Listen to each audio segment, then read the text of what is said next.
Good afternoon and welcome to the Garrison Militaria. Today we have the M1923 Cartridge belt.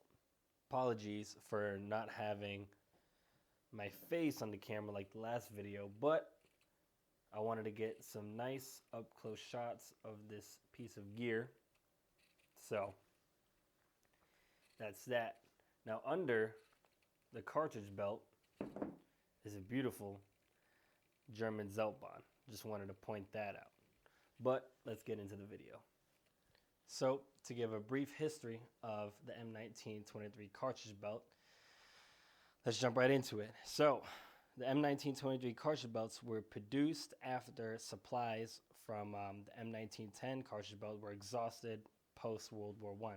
So they needed a new cartridge belt and they came up with the M1923 cartridge belt after its predecessor, the M1910, and it was cheaper to produce.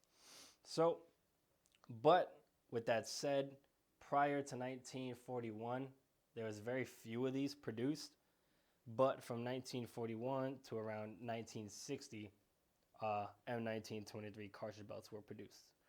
So they do have a long history of service in the military.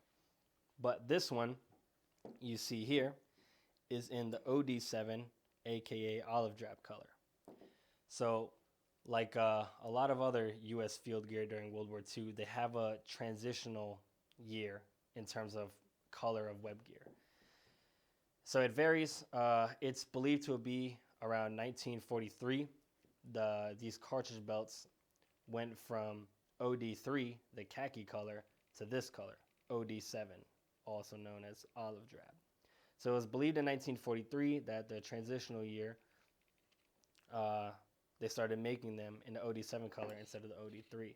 But in reality, I've heard from other people that they kept making them in OD3 until around 1944. So a lot of OD7 ones you didn't really see on soldiers during World War II because they weren't issuing them out in OD7 until supplies for the OD3 were exhausted. Like most things military, they're not going to issue out all this stuff until supplies for the previous stuff were exhausted. But if you look at pictures of U.S. troops in Korea, a lot of them had the OD7 colored M1923 cartridge belts. To add in for the history, the OD3, not this one because this one's OD7, the OD3 colored M1923 cartridge belts were produced from around 1940 to 1943, maybe early 1944. But the OD7 ones were produced from 1943/44 up until its time of service ended in the military. So to jump into some small specs and features and identifiers of the M1923 cartridge belt. To start, it has 10 pockets to hold ammunition. 1, 2, 3, 4, 5. Flip it over, and you got 1, 2, 3, 4, 5. So you have 10 pockets to hold ammunition. Some more small identifiers, specifications, features / history, whatever you want to call it, is to tell an M1923 cartridge belt from M1910. It was changed the way you fasten the belt and attach it back to the pocket portion. So obviously everyone has different waist sizes when to fasten it to your liking. The M1910 cartridge belt, which also had a different piece of metal, I'll put pictures of them both on the side here so you could see, would have hooks, and then you would hook it back into the pocket portion, and that's how you would attach the pocket portion to the belt buckle. But on the M1923, you simply adjust it, you slide it in, adjust it to your waist size, and then you just slip it under the fabric. And that is that. Much simpler than the M1910 system.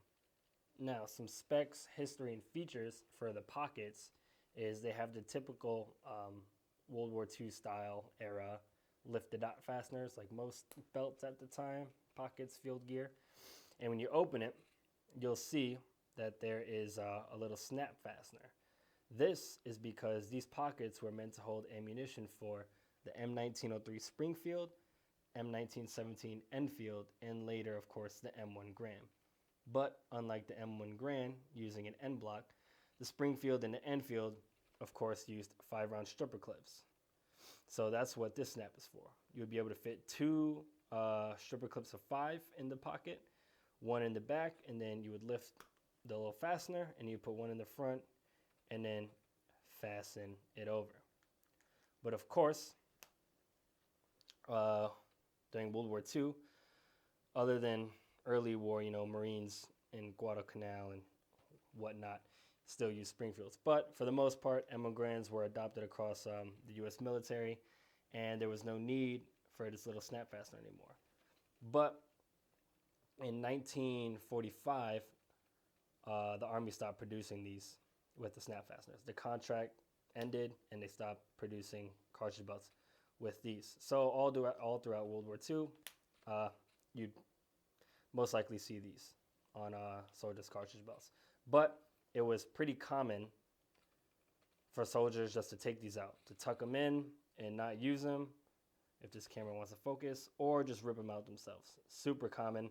So for the belt buckle of the M1923 Cartridge belt, it used a very typical T-shaped fastener where you'll twist one side, usually the side without the notch, twist it, attach it in there, twist it again, and you're good to go. But from 1942 to 1945, these belt buckles were produced in a type of alloy, which was, of course, cheaper to make during wartime. And then post-war / Korean War era, they were made back in brass. So that is pretty much it for the M1923 cartridge belt. I might have missed a few things. I apologize. I know some long-time collector out there is probably going to have an issue with that, but that's okay. And I hope you guys enjoyed the video. Thank you for visiting the Garrison Militaria, and you have a nice day.